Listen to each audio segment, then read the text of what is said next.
Nous sommes en train de faire le bilan donc, de cette session du printemps, qui est la deuxième session donc, de cette législation. Je peux dire que le bilan est globalement positif. Les groupes politiques, aussi bien de la majorité que de l'opposition, ont pris leur marque. Il y a eu un temps d'adaptation tout à fait naturel, car le Parlement se renouvelle de façon très importante. Et on assiste de plus en plus à des débats très riches au niveau des sessions plénières, au niveau des commissions. Concernant mon groupe politique, le groupe politique syrlanien pour l'unité et l'égalitarisme, je note qu'il y a une présence très forte au sein donc, du Parlement, par des amendements en concertation avec nos alliés donc, de la majorité, par la proposition de loi dans de multiples sujets concernant tous les sujets de la vie des citoyens, que ce soit les lois organiques des collectivités locales, conseil de région, conseil provincial, conseil communal, mais aussi des propositions de loi concernant la carte sanitaire, l'état civil, les académies régionaux, la lutte contre la discrimination, le code de nationalité, vraiment très diverses. Pour le contrôle, concernant le contrôle de l'action gouvernementale, on peut dénombrer un peu plus de 600 questions orales, quelque chose comme 900 questions écrites et aussi 12 demandes de réunion de commission. Donc globalement, l'action au sein de cette deuxième session a été très positive.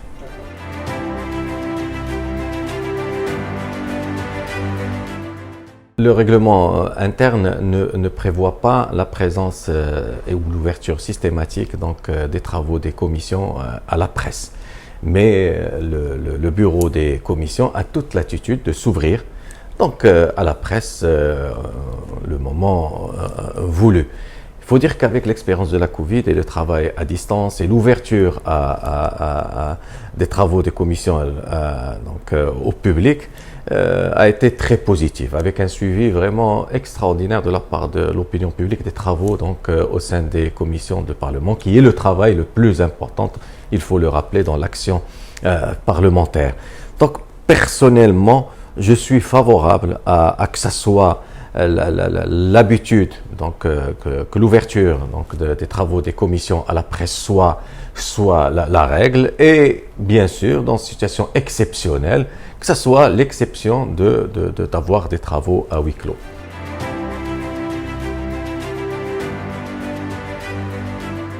Vous savez, il faut dire que le gouvernement fait face à une conjoncture très difficile, il faut le connaître, tout le monde le sait. On est en sortie du Covid, l'inflation des prix, notamment le prix pétrolier, les produits pétroliers. Le Maroc n'est pas producteur, mais aussi la guerre aujourd'hui en Ukraine.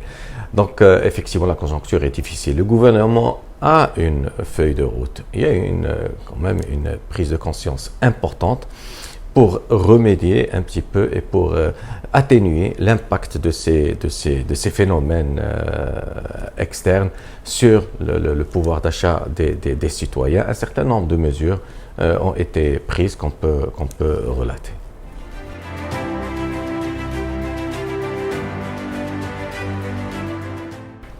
Concernant la question de la Samir, je ne suis pas un spécialiste dans le domaine, mais personne n'est satisfait de la situation que vit aujourd'hui la Samir. C'est un dossier bien sûr très complexe qui est aujourd'hui entre les mains de la justice. Mais en tout cas, tout le monde est conscient de l'importance de la reprise de l'activité au sein de cette raffinerie. Sous la forme, bien sûr, qui soit intéressante, que les spécialistes trouveront importante, ne serait-ce pour garantir une partie de notre souveraineté énergétique aussi aujourd'hui très très importante.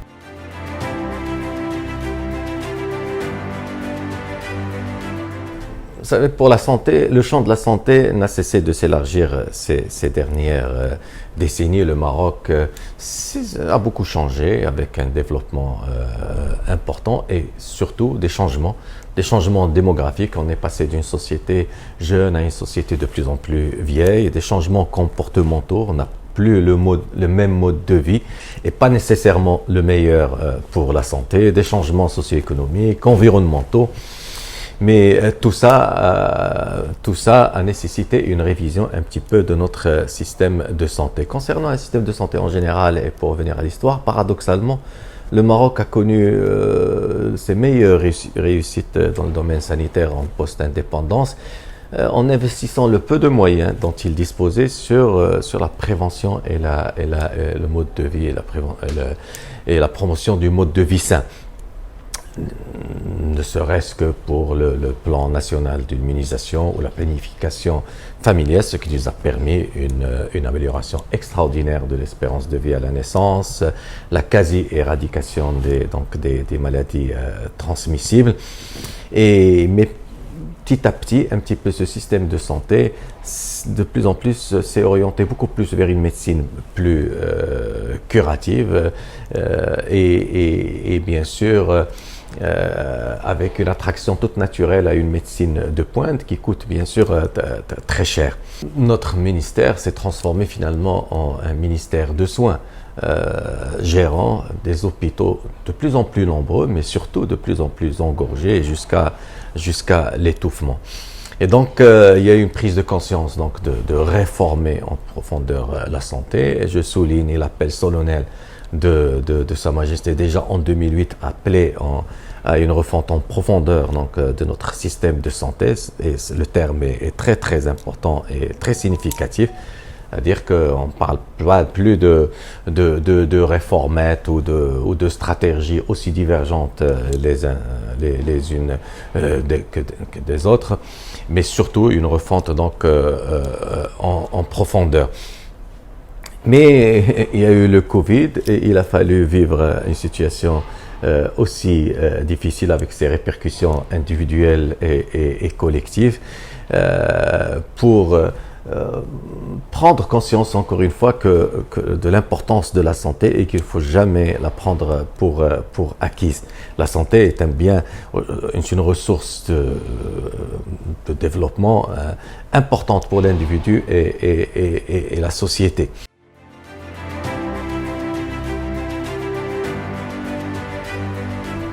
Vous savez, un système de santé n'est pas l'apanage que du ministère de la Santé. Il y a d'autres intervenants très très importants dans le système de la santé. Et la santé doit être inscrite dans toutes les politiques publiques nationales.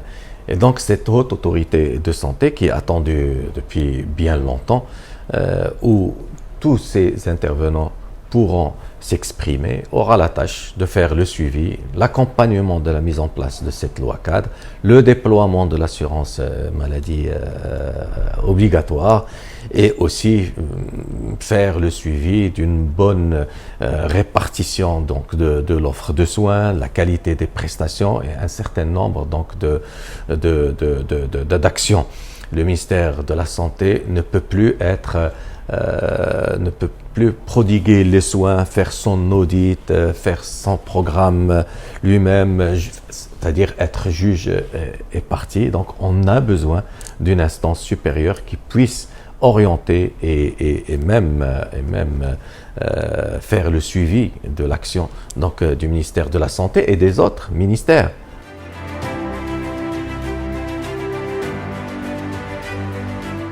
La solution donc de l'amélioration donc de notre système de santé n'est pas que l'augmentation des budgets. On a beau multiplier les hôpitaux, mais il y a une action nécessaire un petit peu en avant. Et quand le malade arrive déjà à l'hôpital, c'est déjà une complication, c'est déjà un échec d'un certain nombre donc, de politiques en amont. C'est pour ça qu'il faut bien sûr insister sur l'importance donc, de l'intervention de tous les autres secteurs donc, dans la promotion donc, du mode de vie sain et dans l'amélioration des déterminants sociaux de la santé.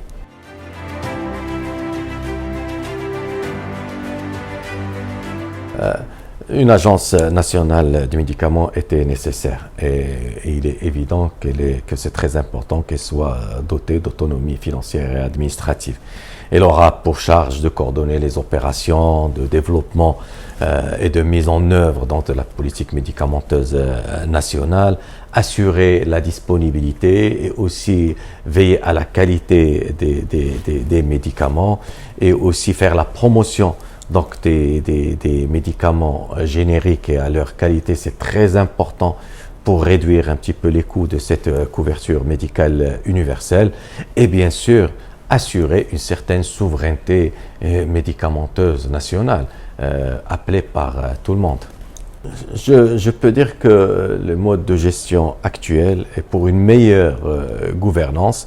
Il était nécessaire de revoir un petit peu la gestion des politiques du médicament au niveau national et que les services dédiés à cette question au sein du ministère ne pouvaient plus assurer, ne serait-ce que sur le plan déontologique, cette question.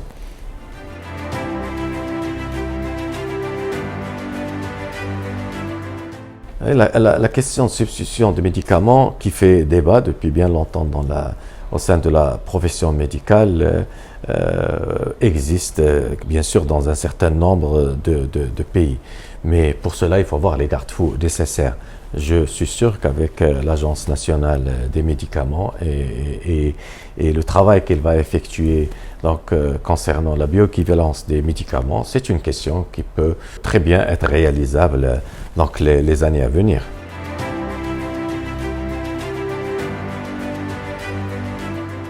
La consommation des médicaments avec l'avènement de l'assurance maladie obligatoire va certainement connaître une augmentation importante et c'est une bonne chose.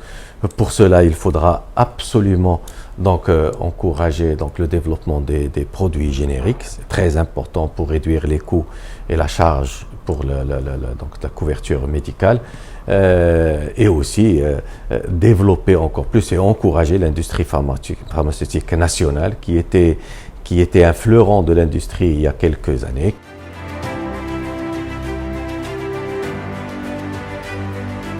Les ressources humaines sont le pilier de tout système de santé. Tout le monde sait qu'il y a une pénurie très importante au niveau national, mais aussi une gestion calamiteuse.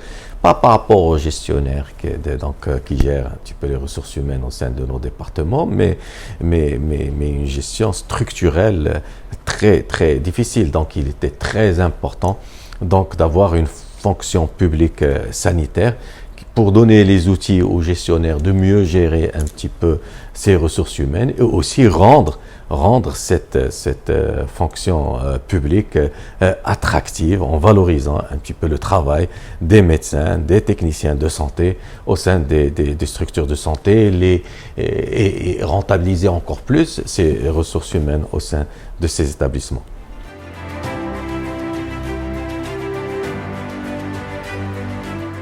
Le Maroc reste un pays ouvert, il est tout à fait naturel, comme il y a des médecins marocains qui vont travailler ailleurs, c'est tout à fait naturel qu'il y ait des médecins étrangers qui viennent au Maroc. Mais pour cela, il faut que notre système de santé et nos structures de santé, que ce soit public ou privé, soient attractifs pour pouvoir attirer des compétences étrangères à venir travailler au Maroc. Ils sont, à mon avis, les bienvenus, comme dans toute autre profession qui exerce au niveau du Maroc.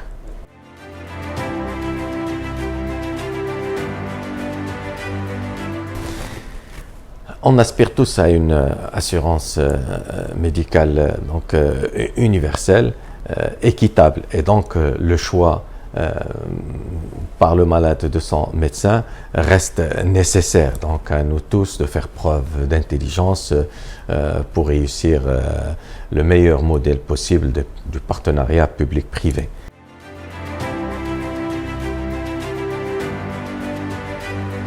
Aujourd'hui, avec l'avènement de la couverture sociale universelle, avec cette réforme en profondeur, de cette refonte du système de santé, il y a une volonté politique assez importante pour réussir le défi. Et aujourd'hui, on aspire à réussir le défi qu'on n'avait pas atteint il y a une dizaine d'années ou une quinzaine d'années, c'est-à-dire former les 3300 médecins par an, ce qui fait que pour pouvoir arriver en 2025 à quelque chose comme 42 000 médecins.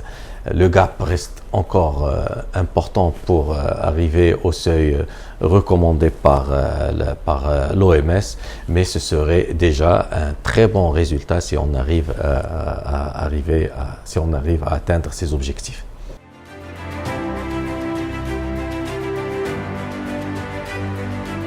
Vous savez, la réduction du nombre des années d'études médicales n'a pas vraiment impact très important sur le nombre des lauréats. Peut-être on gagnera une promotion, c'est sûr, mais ça rentre surtout dans le cadre d'une réforme globale des études médicales qui était nécessaire.